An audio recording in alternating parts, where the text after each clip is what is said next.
I mean, what the DPB gang doesn't necessarily get to see is the fact that, or we were scheduled to record at 10, Right. and it's 10:23 now, and it's because we're just catching up. I'm sitting down with Glenn Pasch, CEO of PCG Digital.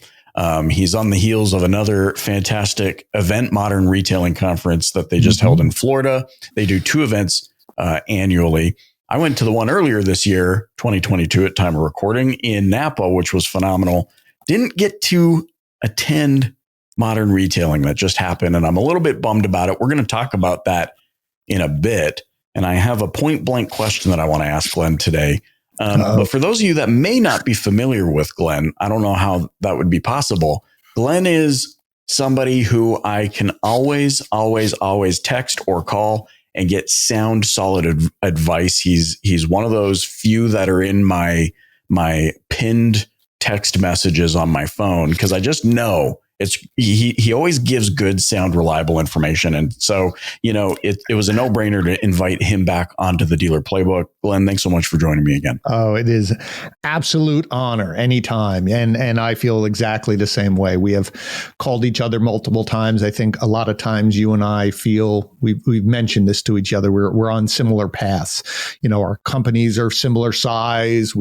Every time I'm reaching out to you, you're saying, yeah, I just went through that, or vice versa, because we're on that similar path. So yes, I'm honored to be here. Always a great time to chat with you. With a major slight difference, though. I have never been a stage actor.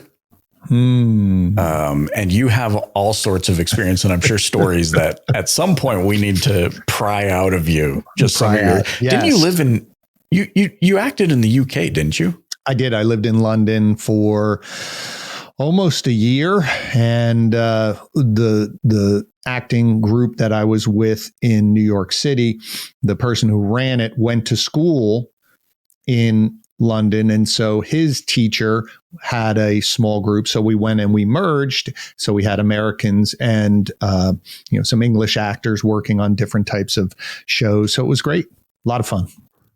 Any singing? Yes, but more group singing. I have a loud voice, big voice, not the most. You're part of the chorus. Solo. Yes, put me in the back and I'll fill, and I can do that. Don't put me in front. That's the best. I love that. So, I mean, for those listening, I want to kind of get to the heart of the matter, because here we are into another recession. And of course, longtime listeners on the show know I'm not a fear mongerer. I am a let's just rip the Band-Aid off so we can talk about it objectively and move on to solutions. We know what happens as 2 marketing agency owners. We know what happens anytime there's a recession, the dealer wakes up on the wrong side of the bed, anything. And that is the age old question now. I feel like I need to cut something in my marketing budget. What should I cut? How do I identify it? And what I want to ask you point blank is, should dealers be cutting their marketing budget? No is the simplest answer. Reallocating resources, yes. So to your point, it's not even just recession, because even if you look over the last 2 years when things were going wonderfully, right? I think business owners, or in this case, dealerships and dealers, whenever there's extremes on either end, it sort of locks you into inaction or taking things for granted. When things were good over these last few years, sometimes people didn't want to look at their marketing and dive in as deeply because, well, we're making money. It must be working. Now that we're coming into a time period where rates are going up, inventory levels are starting to come back in some way, used car prices are coming down. So there's outside forces that are at play. I think dealers now are starting to go, wait a minute. Was my marketing really working, or is it just because I had the inventory, or did I not really look because things were going so well? So I think it's more about reallocating based on what you're trying to accomplish, or based on your manufacturer and your inventory levels and what you're really trying to sell. So reallocation more than cutting. It's interesting you phrase it that way. It makes me think of this. We were doing seminars for the Alberta Dealer Association years ago, and we kind of put together this spreadsheet. It was a responsibility matrix. Right. And it basically helped them. It was a responsibility budget matrix, and it would help them understand what their marketing budget was, but then also what did they actually spend. And it was funny how oftentimes they're like, how did we overspend? Not realizing, oh, well, you bought the box seat to the Oilers game and wrote that into your marketing budget, and that wasn't planned for. You put, more decals on or decals, as they say in my parts. And you didn't account for that. And it was interesting to see how many small little death by 1,000 cuts things that were being spent and allocated to marketing budget without realizing it. But then because of those things, it added stress to the whole marketing ecosystem that they then started looking at the bigger expenditures and wondering if they should cut those. My website or my inventory manager or my SEM or SEO, like those are the things that are most noticeable that then therefore get the cut. Mm-hmm. Do you see something similar on your side? How do you remedy that? It's not something I think I can remedy. I think that's from a business owner because certain dealers look at things differently. To your point is what should be in my marketing budget or fall into marketing. Does my CRM fall into marketing? Maybe. How do I, to your point is, does a sponsorship fall into marketing? Does a donation fall into marketing? Does X, Y? So every dealer is a little bit different, but once you have that all in, don't change it, whatever it is. Keep that as a static metric because, CRM probably is not going to go up in price. Some of these others may not. So you have to look at it as I try to box it out as saying these are fixed. Right. So I look at it for my own company. These are fixed expenses, wherever you want to put it in marketing. Fine. But those are fixed. Those aren't changing. Well, what are the variable expenses? What are the levers I want to pull? Do I want to do this donation? Do I want to buy the box seat at the Oiler game? Do I need to just this 1 month? I have to change banners and I need new signs or whatever it is. Right. And then you can knock those out and saying these are one time versus every month. So again, 1 month, you could look at it and say, my marketing budget's out of whack. Well, but when you really decode it, you could say, well, again, going back to our company, well, this month we had to pay for a booth at NADA. That's not something that's happening every month. So then when you do look at it and say, okay, these are my core marketing budget or discretionary spend. So do I want to do a direct mail piece? Do I still want to do radio? Do I want to, do more in social media advertising? So that then becomes, those are the controllable levers that you should be looking at on a monthly basis, quarterly basis versus all or nothing, because there's probably expenses in there that are swaying it, that are one-time expenses. Right. I feel like, it's also important to maybe have your key initiatives mapped out so that you can say, oh, well, if I am going to bring in this variable, I'm only going to bring it in if I can see a path to how it maps to one of the core focuses that we have. So for example, at our company, we have 4 that we're focused on right now. And to your point, which is really sound advice, is, well, then I have my fixed expenditures that are always mapping.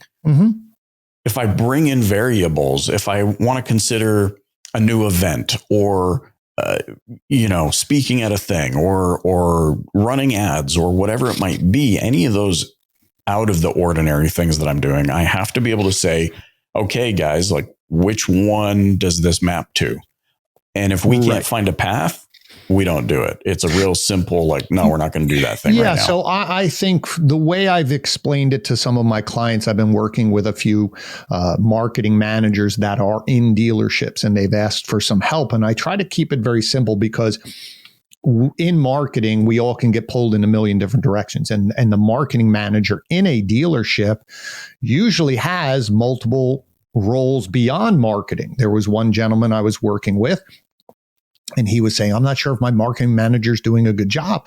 When I went through what their duties were, not only were they managing the marketing and the vendors for a lot of websites, because even though they had, let's say they had 5 locations or 3 locations, well, they had CDJR or they had all these multiple brands.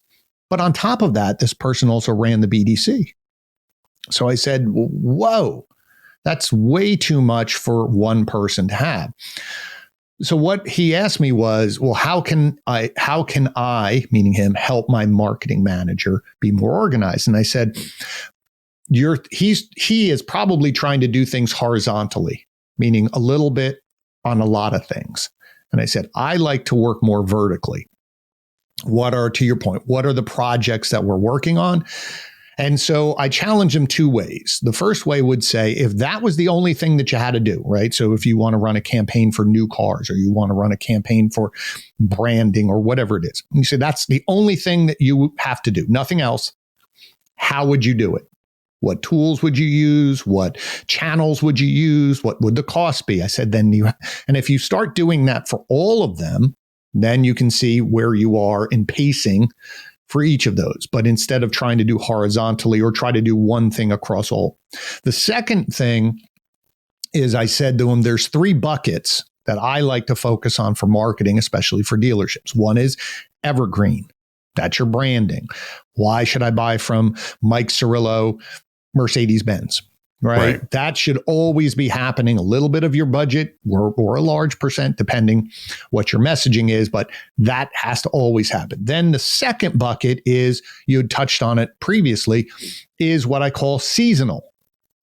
Right. So if you have these mileposts throughout the year, we always have a big July 4th. Maybe your store doesn't. July 4th isn't really big, or Black Friday, or end of year, or whatever it is. Or, to your point is, we always support the football, or we always have a car show, at whatever it is.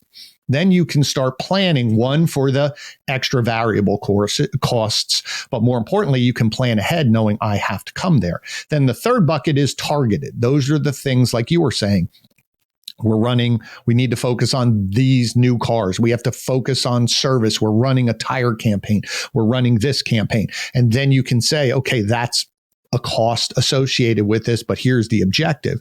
But once you throw everything in those 3 buckets, then, as you were saying before, everything, my decisions can map to it to say, well, if we're going to do targeted, it's going to cost this. Do we want to do it? Yes or no? But that shouldn't take away from, I always still need to be doing the evergreen, and it might tie into a seasonal. And maybe you say, well, I don't want to double up, or maybe I do. But this way, when you have those 3 buckets, it's easier for you as a manager or someone who's overseeing, or as a dealer principal, to ask questions about all those 3 buckets every single month, every quarter.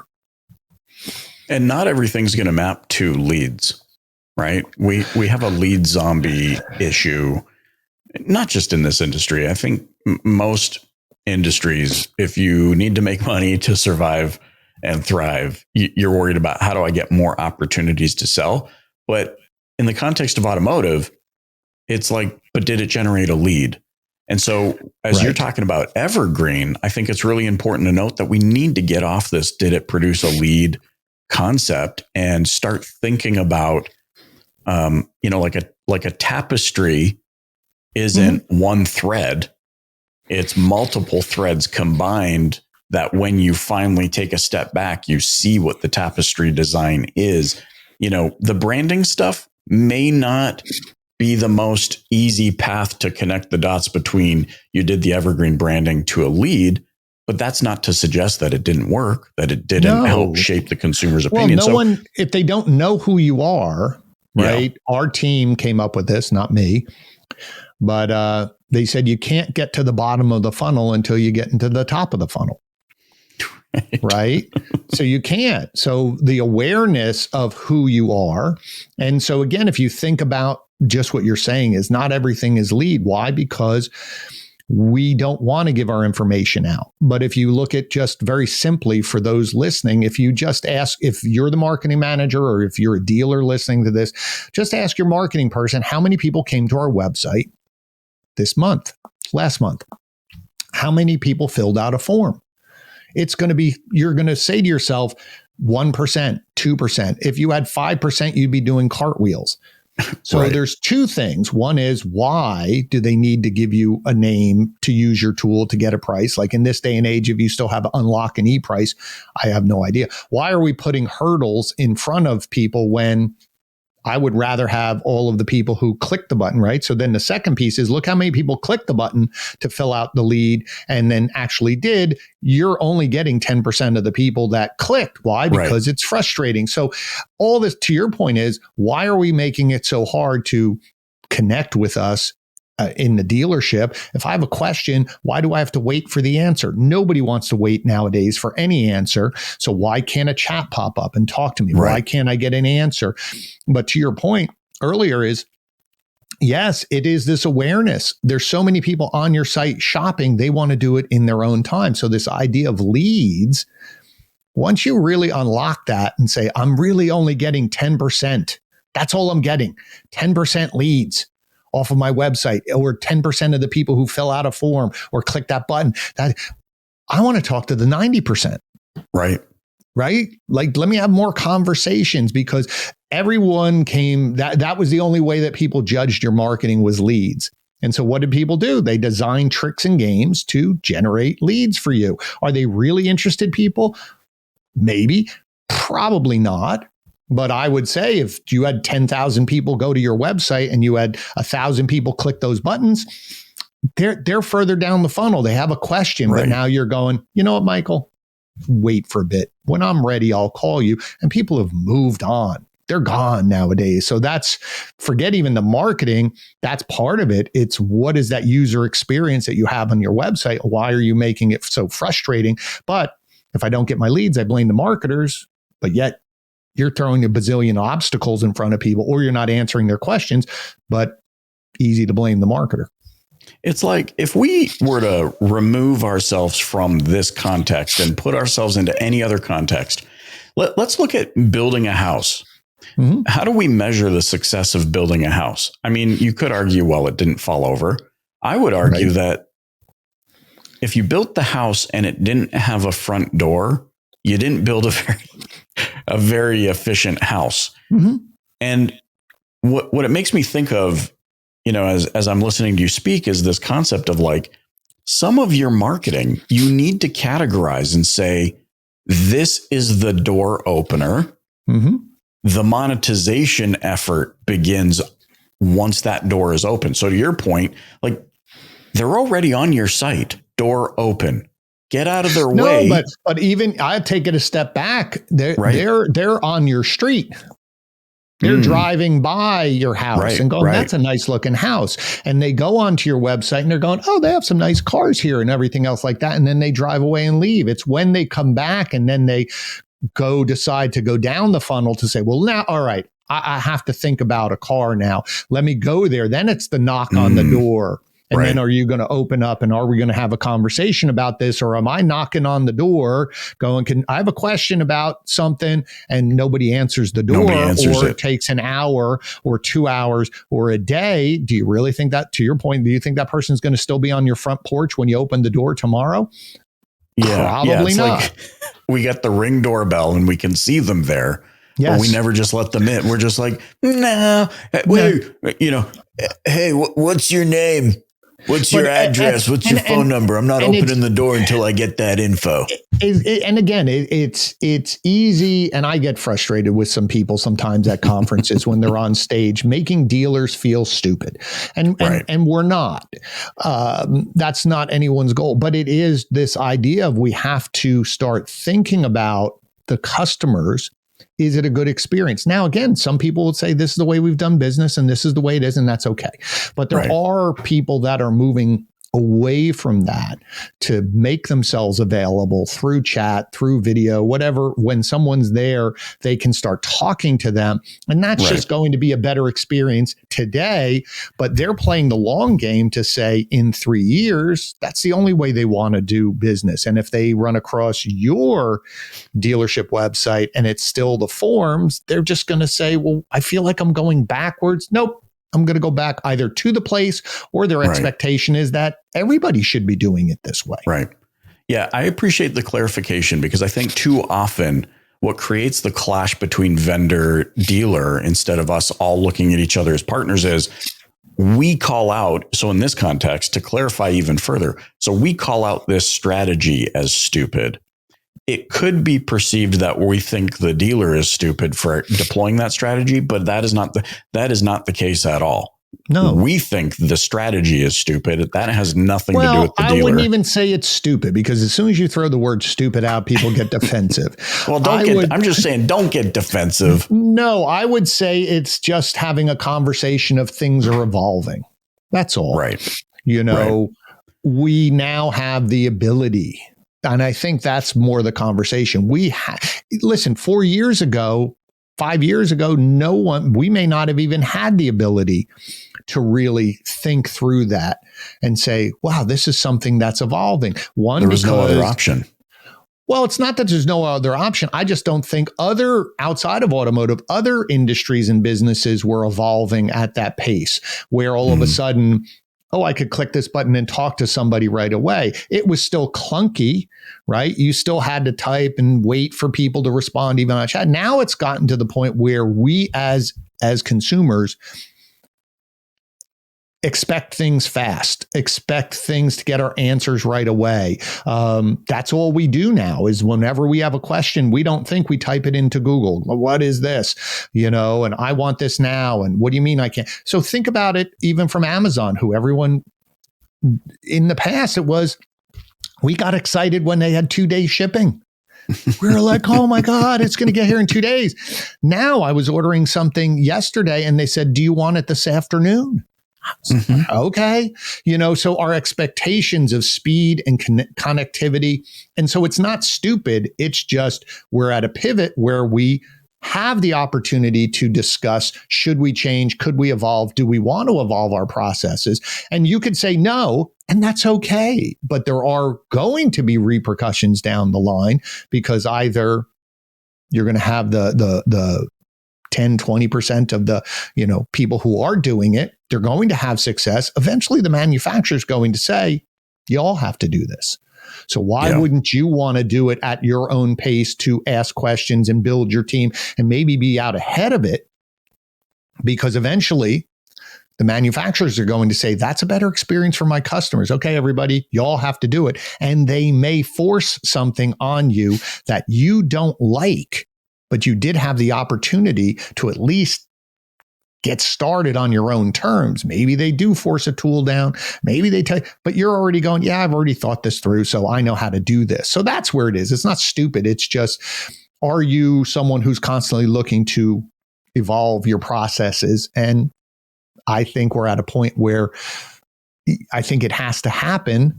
And why would you want to be left behind? Because there's probably someone in your market who's already doing it, and you don't realize yet that it will start impacting your ability to do business because they're going to the faster and easier place. A perfect segue into some key takeaways from your event, Modern Retailing Conference. You just had it at time of recording in November of 2022. You just got back, sold out. So congratulations, first and foremost. I mean, thank you. That is not an easy thing to do. No, it's not. The fact that you filled that room, standing room only, but like not other conference speaker who's excited and only has 10 people in the room, but says standing room only. Like, I saw the pictures, the evidence. There was standing room only. I think that's tremendous, but it also speaks to the information that you and your brother are bringing to our industry. What were some of the key insights or things that had you going, oh, okay, yeah, this is a good conversation. We need more of this. What were some of those things that you took away from MRC? Well, there were, just going on to this concept of removing forms from websites. We've talked about this for years, but now what was interesting is you had a couple speakers that now have the data. Like they removed forms 2 years ago, a year and a half ago. So now they're saying, versus I was doing a presentation with a group that I'm working on, but we're in the middle of it. Like, we're only 3 months in. So we wanted to share the it's not all rosy. Sometimes it's conferences like all these numbers are up there and everyone's like, wow, it's so great. We were talking about the good, the bad, and the ugly.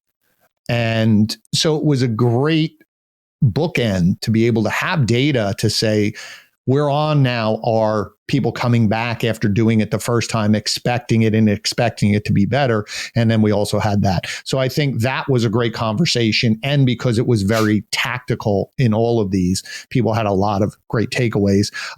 2 was data. That was really big, not just data privacy. It was funny because right at the very last panel, we saw the news come out that the FTC pushed those things out another 6 months, of course. And then, GA4 got kicked out for another year. So everyone's going, of course, who knows? But I think it still had the idea of data privacy. What do we have to do? How do we start sharing data between vendors without having personal information? So this idea of the CDP, the customer, data platform, and, how do we clean up our data? There was at our CXO summit with dealer groups that are 10 plus before MRC, there was someone who shared it and said, we went and cleaned up our data. They went to a large data aggregator, said, they're a very large group, like millions of records, and probably 25% were either dead, old, or collapsed down to that single record, right? So it's Michael Cirillo, Mike Cirillo, M Cirillo, right? And all of a sudden we're going, no, you have 3 records. That's that one person. Let's collapse it down to have a super. It's like doing family history work. Exactly. But they then said, so the concept for them was this isn't, yes, you could go into your DMS and CRM and what do you do with this clean data? But they were looking at it saying, this is my clean marketing database. So moving forward, but then this is where the CDP and all of this idea of how do we keep that data updated and fresh? So if I send it out to someone and give it to you, right? How are you sending signals back to update that record, right? So if it's to an email campaign, the results of the email blast and did you open it? Did you click links now are attached to that data, right? To your record. So same thing. Now, all of a sudden I have this database that's clear, but signals are coming back. So started talking about that with some of the vendors out there that are dealing with this and building this for dealers. So that was great. And then I think one of the other topics that I thought was really fascinating was this idea of the manufacturer and dealer connection. So we had a panel with Southeast Toyota and Toyota talking about SmartPath and their vision of the tool that they're building. And then we also had a gentleman from Audi. And so again, both of them have gone down the path of we're not forcing one tool on you yet, right? So some would say that Stellantis was like, here's eShop, or Chevy or GM doing the shop click drive. Whether you like it or not, here's your tool, or Nissan with at home. And so dealers were saying, you're pushing this on me. Now, what I loved about the gentleman from Audi said, we are all very focused on our customer experience. And we are working with all of our dealers to say, that's the experience we want to get to. We are all going to get there. You are going to get there with us. But along the way, whether they're going to build the tool, I think they said down the road, they're working on it. But they said, here's the 3 or 4 tools you can use. So they basically went to the vendors of the digital retailing or those tools and would say, if your tool can't do this, you can't be in the group that I'm going to recommend, right? So it became very clear that I'm going to put the guardrails up. You can use these 4, 8 tools, whatever number it was, to get to that experience. Now, eventually we may be building a tool and swapping it out. But in the meantime, very similar to what Toyota did. Said, we're not forcing SmartPath because it's not built yet. Eventually it will. They warned them. It could be a year, could be 2 years, could be 3 years. But along the route, it still was focused on how we're delivering that experience. And the gentleman from Southeast Toyota, the one layered on top of this was the responsibility of the manufacturer, or in their case, that tier type, I want to call it Southeast Toyota, is a group of helping implement this. What they're realizing is we can tell you what we want. We can show you what you want. We can give you the tool. But if we're not willing to commit to help you implement this, then shame on us. This is from the manufacturer. Shame on us that we shouldn't then turn around and go, oh, Michael, you're horrible. You're not performing because we didn't help. And I think that's just a great that spread across the whole conference, no matter what we were talking about, is implementation is not a one-time thing. That implementation and training, if you want those results, you have to be there with them, out of the classroom, out of the email, out of the video, in there, into their environment, and say, here's how we do it. So those were some of the main things that were talked about. Don't rub it in at all, because I could be there. That sounds amazing.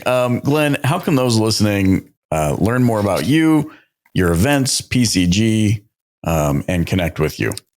Great. Thank you. So for me, I'm on social media. Just Glenn Pasch with 2 N's. LinkedIn is where I hang out a lot for business. So there, I'm on Twitter a lot. So those are 2 places you can reach out to me. PCGdigital.com is for the agency. And then if you're looking for our events or our consulting, that would be under the BPE or Brian Pasch Enterprises. So just go to Brian, BRIAN Pasch.com, and you can get access to all of those. And like you said, we'll be at NADA in January. And then our conference, the one in the spring in May, is moving out of Napa and moving to Austin. So we're expecting to be able to even grow that a little bit larger as well. A lot of folks have said, oh, can't wait to go to Texas. So very excited about that as well. Amazing.